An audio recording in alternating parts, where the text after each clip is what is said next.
يقول الله عز وجل في كتابه الكريم بعد أن أقول أعوذ بالله من الشيطان الرجيم والذين كفروا أعمالهم كسراب بقيعة يحسبه الظمآن ماء حتى إذا جاءه لم يجده شيئا ووجد الله عنده فوفاه حسابه والله سريع الحساب أو كظلمات في بحر لجي يغشاه موج من فوقه سحاب ظلمات بعضها فوق بعض إذا أخرج يده لم يكد يراها ومن لم يجعل الله له نورا فما له من نور رب اشرح لي صدري ويسر لي أمري واحلل عقدة من لساني يفقه قولي واللهم ثبتنا عند الموت بلا إله إلا الله واللهم اجعلنا من الذين آمنوا وعملوا الصالحات وتواصوا بالحق وتواصوا بالصبر آمين يا رب العالمين. In these few minutes that I have with you, I'd like to share with you two parables from Surah An-Nur. Surah An-Nur is the 24th surah of the Quran. Many times some of the very difficult lessons and very profound lessons of the Quran, Allah teaches by way of giving an example. And oftentimes when you just read a translation of that example, it's kind of hard to make sense of what is being said. So what I'm going to try to do is give you a little bit of background and set the stage to help us better understand these beautiful parables. Not only are they beautiful, I think they're quite scary as well. And this is a place in the Quran where actually two things have been contrasted, light and darkness. So I want to talk to you a little bit first about the notion of light in the Quran and what Allah refers to as light. One of the first things we learn is Allah Himself calls Himself light. Allahu nuru samawati wal ard. Allah is the light of the skies and the earth. Another place you'll find the usage of the term light in the Quran is it's actually used as a synonym, as an alternative term for guidance itself. That light and guidance are actually considered the same. Just like somebody's in the darkness is the same as saying somebody's misguided. The opposite is also true. Somebody's in the light or somebody has light is actually to say that somebody has guidance. It's also important to note that this light Allah describes exists inside the hearts of people. It's inside the hearts of people. And the analogy of light in the Quran is like a house at nighttime with an indent or a niche inside the wall with a lamp inside it. And that's, in the old days, the niche used to look like an arch, right? And it's actually similar to the way that the rib cage is shaped. And the lamp in that example is actually a parallel for the heart itself. And so a lit up lamp is like a lit up heart, whose glass has to be clean and all of that. But in any case, just the point I was trying to make first and foremost is that the idea of light is, in the spiritual sense, is something that lives inside our hearts. The reason that analogy is important is because light doesn't stay inside, light goes outside, right? So if there's a lamp, its benefit is not only limited to the lamp itself, it illuminates its surroundings, doesn't it? And so if somebody has true guidance inside of their heart and a true faith inside of their heart, they're not only going to be the ones that benefit, everybody around them is also going to be illuminated as a result. And as a matter of fact, light only truly gets appreciated when you're in the dark. In other words, our faith and our iman is only really put to the test, and really its benefit comes out when we are surrounded by difficult circumstances, when we're surrounded by misguidance. And often believers, feel, if we only lived in better times, if only we lived in the time of the Prophet ﷺ, or, we're living in such dark times, etc. That notion entirely is silly. All prophets were a minority. The believers have always been a minority. And the majority of people around them were in the darkness. And so when you say, I wish I was living in those times, you're not wishing for anything much different, maybe even wishing for something much tougher. Right? So that's the first thing I wanted to get out of the way. The second thing I want to talk to you guys about when it comes to this idea of light is it's not just something figurative. In other words, obviously if you open up somebody's chest, you're not going to see light inside. But actually a day is coming when you will. On the day of resurrection, Allah actually turns our faith into real, actual light. And we all have to take a walk on Judgment Day after our judgments are done. We have to take a walk towards our final destinations, either heaven or hell. And there are people who had faith with them, which is nurun yas'a bayna aydihim wa bi aymanihim. There are two kinds of light that are going to aid us on that day when there's complete darkness. The light is going to be coming out of our chests, and there's another light that's going to be coming out of our right hands. That's what the Quran describes on a couple of occasions. That light is supposed to help you navigate through this difficult path so you and I can make it to the gates of heaven. That's the point of it. Okay? Now, why are there two kinds of light? One of those lights has to do with your sincerity to Allah and the genuineness of your faith. That's inside of your heart. Only you know that and Allah knows that. Nobody else can check it. The other light, as I mentioned, comes from your right hand. And that light is actually a representation of the things you and I did in this life. If you had good deeds to do, if you did good works, then those works are going to get converted into light on that day. So you've got these couple of torches on Judgment Day that are helping you navigate, that are helping you move forward, right? And at the end of the day, all of this conversation it's only got one purpose. You and I want to stand up on that day and we want to have some light on our hands. We want to be able to access that light so we can make our way to Jannah. Our Messenger ﷺ would describe that light on Judgment Day that we're going to be raised with is not all the same for everybody. It's not all the same. There are some people who barely have enough light, they can barely see their feet as they walk. That's how much light they have. There are those who have so much light that they can see it's as though that you can see from one city to the next one. That's how much light you have. And that depends on the strength and the purity of our faith and the strength of the deeds we left behind, doesn't it? And so that's the reason the parable of light is important. This was not the subject of my khutbah. I just wanted to set the stage. Allah wanted us to understand the concept of light and how we have to preserve that light in ourselves. And we have to ensure that that investment is maintained and not killed before we make it before Allah on Judgment Day. Right now you won't notice it, but on that day everybody's going to be wishing they have it. Now, these two parables that I wanted to share with you, these examples that I wanted to share with you, are actually not about light. They're about darkness. They're at the end, the two tragic cases of people who are not going to have light or who don't take advantage of the light that they have. And so I'll go through them one by one. Allah describes وَالَّذِينَ كَفَرُوا أَعْمَالُهُمْ كَسَرَابٍ بِقِيعَةٍ يَحْسَبُهُ الظَّمْآنُ مَاءً. Allah says, as for those who've disbelieved, which can also be translated those who've buried away, meaning buried their light away. That's one of the other ways you can think of the word kufr. Anyway, those who've denied and have been ungrateful and have buried their light away, what about them? Well, they are like somebody traveling in the middle of the day in a desert and they see a sarab, which means a mirage. So a man is thirsty, a woman is thirsty, lost in the desert, and they're trying to find a place to survive. And of course, in the hot sun, you start seeing waves where there are no waves. Things get a little watery looking in the distance, and that's a mirage. And because you're dying of thirst, you think that's worth something. And so, يَحْسَبُهُ الظَّمْآنُ مَاءً, the desperately thirsty one runs towards that water, thinking that it's water. حَتَّى إِذَا جَاءَهُ, until the point where he reaches it. لَمْ يَجِدْهُ شَيْئًا, he found nothing there. It was just sand. It was a false image. فَوَفَّاهُ حِسَابَهُ وَاللَّهُ سَرِيعُ الْحِسَابِ. So Allah, and he will only find Allah there. He was looking for water and Allah makes a strange turn in the example. He says instead of finding water there, he will find his master there. فَوَجَدَ اللَّهَ عِنْدَهُ فَوَفَّاهُ حِسَابَهُ. He'll find Allah there and Allah will complete his account there. Allah will give him what he deserves. وَاللَّهُ سَرِيعُ الْحِسَابِ. And Allah is quick in taking the audit. Allah is quick in taking account of all the things you and I did.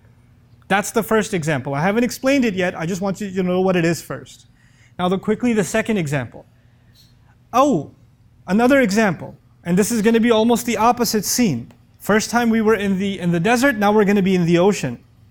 He says, كَظُلُمَاتٍ فِي بَحْرٍ. It's like layers on top of layers on top of layers of darkness out at sea. So we're not talking about the daytime now. We're talking about the nighttime. In the first example, it was clearly daytime because you don't see a mirage at night, you only see it in the day. And now you're out at sea and you're covered in layers of darkness. And then he says, في ظلمات في بحر لجي. Lujji means an ocean that is not merciful, that won't let up. Like the waves are getting violent and you're hoping it was just one bad wave and then things are going to calm down. But no, the waves keep getting worse and worse and worse. Until يَغْشَاهُ مَوْجٌ مِّن فَوْقِهِ. A wave overtakes him. A wave is so huge out in the middle of sea that it crushes whatever vessel he's in, whatever boat or ship that he's in. It's now underwater. And then min fawqihi mawj. On top of that wave that's already slammed you into the water is another wave throwing you deeper inside. Min fawqihi sahab. And on top of that there are thunderstorm clouds. In other words, when the clouds are there, that's an indication a storm is coming, right? People that are experienced at being out at sea, they can see the clouds and know, we got to get ready, things are about to get ugly. So Allah says that the waves are relentless and the storm's not letting up either. And this person, whoever they were, that poor soul, is being now drowned into the depths of the sea, in the middle of the darkness. And at the end of that parable, what does he say? إِذَا أَخْرَجَ يَدَهُ لَمْ يَكَدْ يَرَاهَا. You're all the way at the bottom of the sea, you can't even try and get up. You try to get up, another wave comes and slams you down. That's the problem. You could try to swim your way off, but there's another wave on top. And so he says, he's so much lost in the dark that when he takes his hand out, لَمْ يَكَدْ يَرَاهَا, it's almost as if he can't even see his own hand. وَمَنْ لَمْ يَجْعَلِ اللَّهُ لَهُ نُورًا فَمَا لَهُ مِن نُور. Whoever Allah didn't give light to, how can they have any light? Whoever Allah didn't furnish any light, how could they have any light? So these, like I said in the beginning, these examples can be confusing. You might say, what does he mean by all of this? But I first wanted to kind of paint this scene for you, these two parables, these two examples, and what they mean in brief translation. Now let's try to dig a little deeper and appreciate what's being said. Basically, in both of these cases, a person is not seeing what they're supposed to.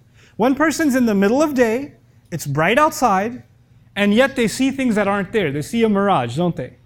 Which is as good as being blind. You might as well be in the dark because it's not there. What you see isn't there. And in the other case, somebody's in the dark, they're at sea, there's not even moonlight because it's covered by the clouds, there's these waves, you're blind in another way. These are both sides of blindness. But why give two different sides of blindness? Because Allah is describing that on Judgment Day, people are going to come before Him that are, the unfortunate cases are going to be of two kinds. There are going to be two kinds of unfortunate cases. So here's where I'd like for you to pay extra attention, to understand what is going on in these parables. There are people who assume that they are in light. There are people that are like that person out in the desert, surrounded by light. You can't get brighter than the desert in the daytime. You know? So there are people that are in a good environment. They act religiously. They look religious. They talk religious. Their family's religious. Their community's religious. They're involved in the religious sense. They're involved at the masjid. So everything around them, they're not drinking alcohol. They're not in the party scene. They're not at the club. They're not in that scene. They're in a religious setting. They're in a spiritual setting. They're surrounded by light. And a lot of times we assume that people like that are straight one-way ticket to heaven. They're good. They've made it. They've got no issues. But unfortunately, even when you're surrounded by that much light, you know what happens sometimes? You start becoming delusional. You start thinking that the appearance of looking religious, the words that you use that make you sound like you're religious, the outside of your being committed to the faith, you look like you're pretty enlightened, doesn't actually say anything about what's going on the inside. There could be two very different realities. We have, unfortunately, in the Muslim world, this is something Allah comments exhaustively on in the Quran. I'll just oversimplify it for now. Basically what happens is you have people that look very spiritual, very enlightened, very religious, very committed to the faith on the outside. And they commit to those things that make them look that way. So clothing becomes very important. Appearance becomes very important. Pronouncing certain utterances becomes very important. All the things that other people can perceive become important. But there's something going on inside of you like greed, like jealousy, like pride, like anger, like hatred. You can't see somebody else succeed, it bothers you. You don't feel even a little bit of sympathy when you're being ruthless to children in the family. You don't consider the people whose rights you're taking away because it's all personal. Nobody's going to find out.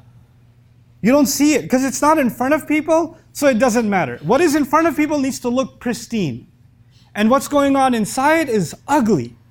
It's dark. And these people assume that because they're doing good things, they're volunteering, They even grew out a beard. They put the hijab on. They even memorized some Quran. They worked on their tajweed. All the outside stuff is pretty good.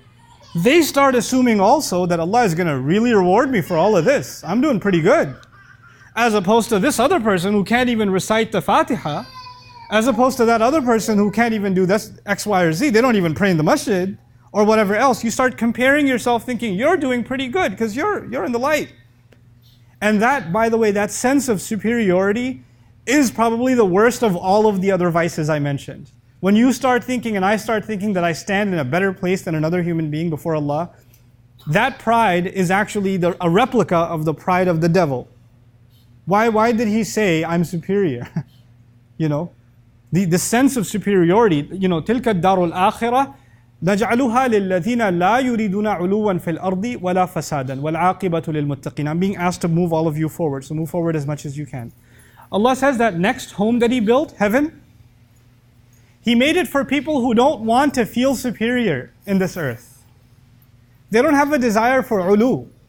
They don't want to make themselves feel or give the impression that somebody else is little compared to them, lesser compared to them. They don't want that. And there are sometimes among us, maybe ourselves, because of our religious knowledge, because of our religious position, because of our religious perception of others, we do start thinking we're better than somebody else. We do become condescending towards others.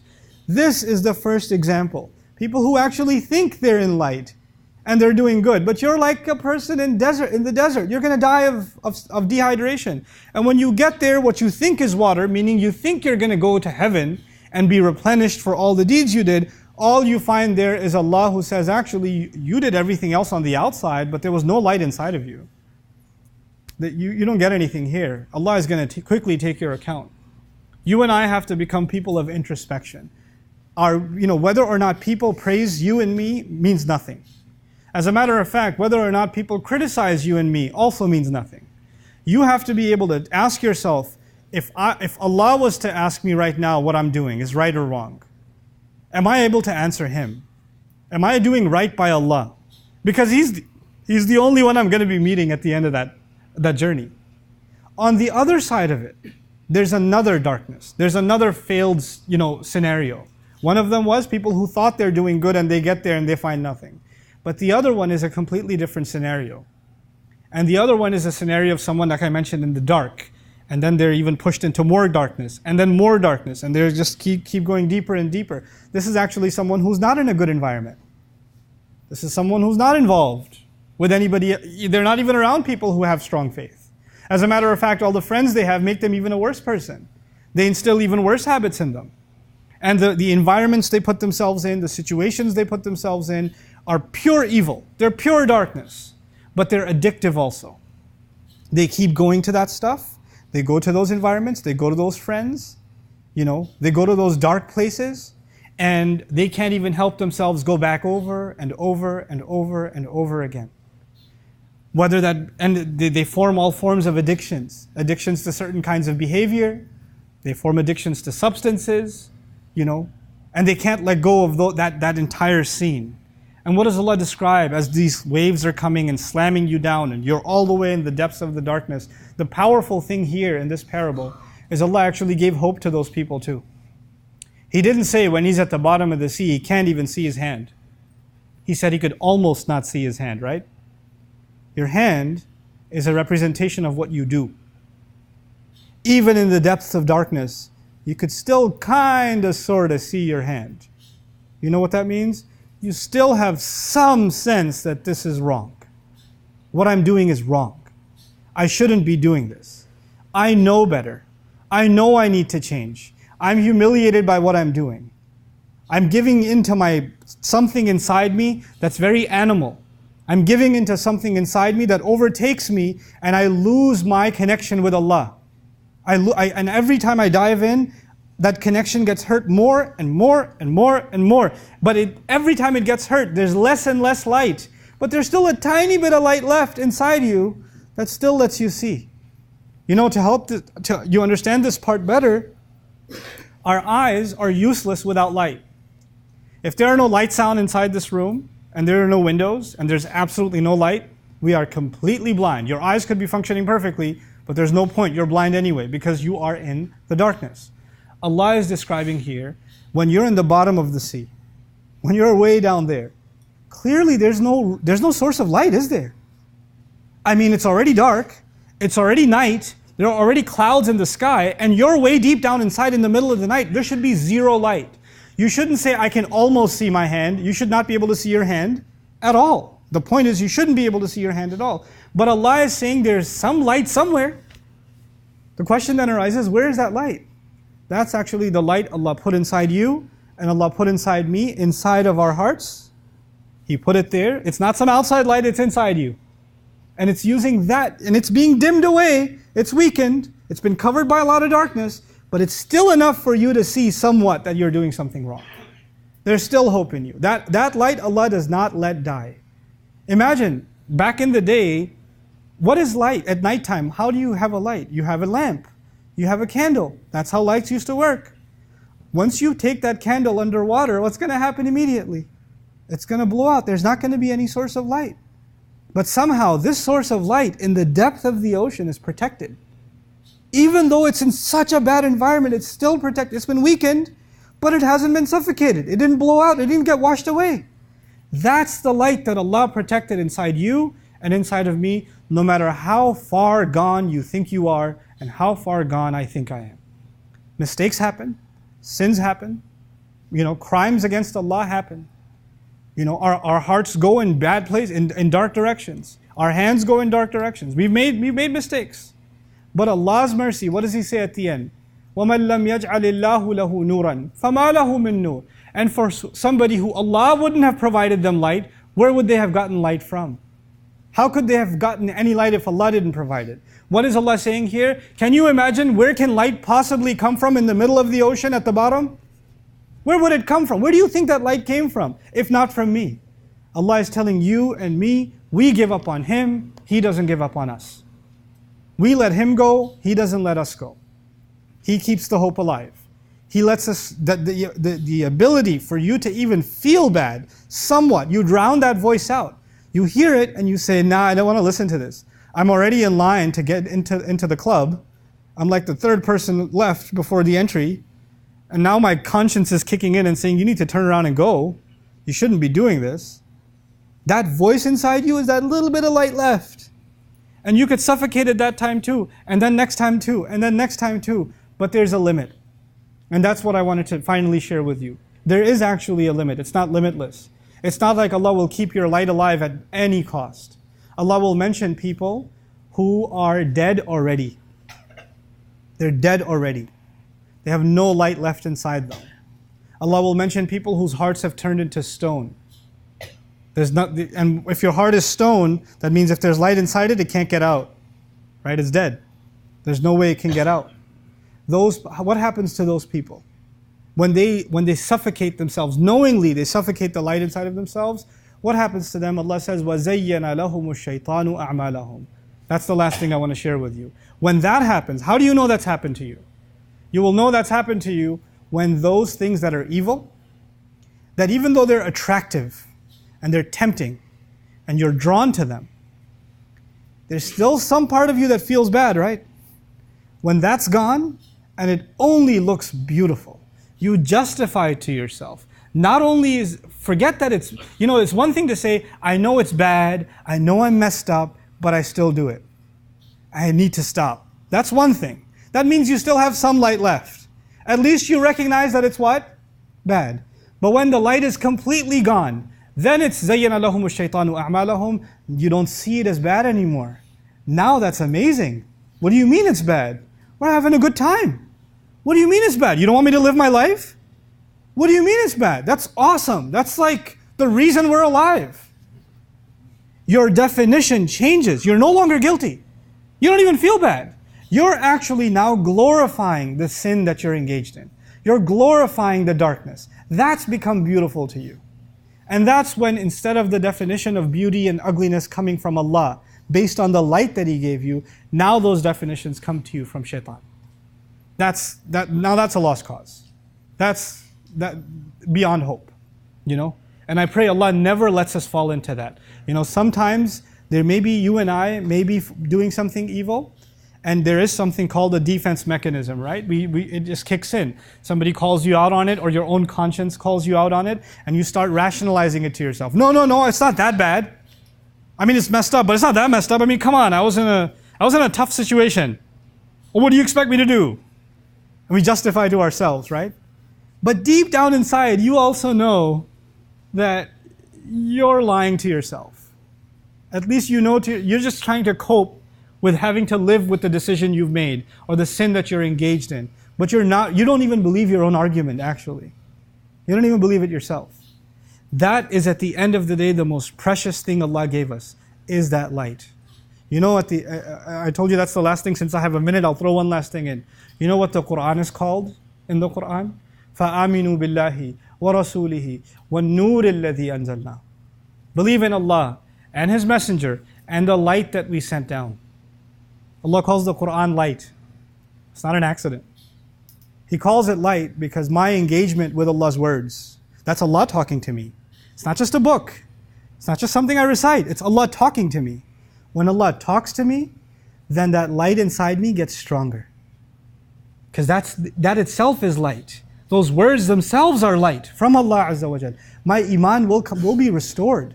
My vision for what is right and wrong will be restored again when I keep coming back to Allah's book and keep coming back to Allah's book. But that coming back to Allah's book cannot be artificial. It can't just be that I recite it and I put it down. It can't just be that I read its translation to argue with my friends about what this verse means or that verse means. It can't be for that. It has to be, Ya Allah, I need light for myself. Give me light in your words. That's the humble, begging attitude of a slave with which I must come to the word of Allah. Even the word of Allah, subhanAllah, it's the word that's supposed to make me humble. Today, you and I approach it as something as a tool for argument. Or we study it as something interesting. Or we study it as a casual pastime. We don't think of it as a lifeline. We don't think of it, this is me, this is Allah talking to me. This is Allah giving me value, addressing me, a letter, what He calls risalati Rabbi, letters from my master. Literally, messages, letters from my master. Like, when somebody writes you a personal note, and you're like, wow, they took the time? That's Allah to you in the Quran. And if you can develop that, then that light will not become weak. Allah will not let it become weak. May Allah Azza wa Jal connect us deeply, our hearts with the Quran, and maintain that source of light for us. May Allah Azza wa Jal strengthen the light in our hearts no matter how weak it's become. May Allah Azza wa Jal also not make us delusional into thinking that the outwardly deeds that we do are going to compensate for the vices we carry inside of our hearts. And may Allah Azza wa Jal allow all of us to cleanse our hearts to the best of our ability.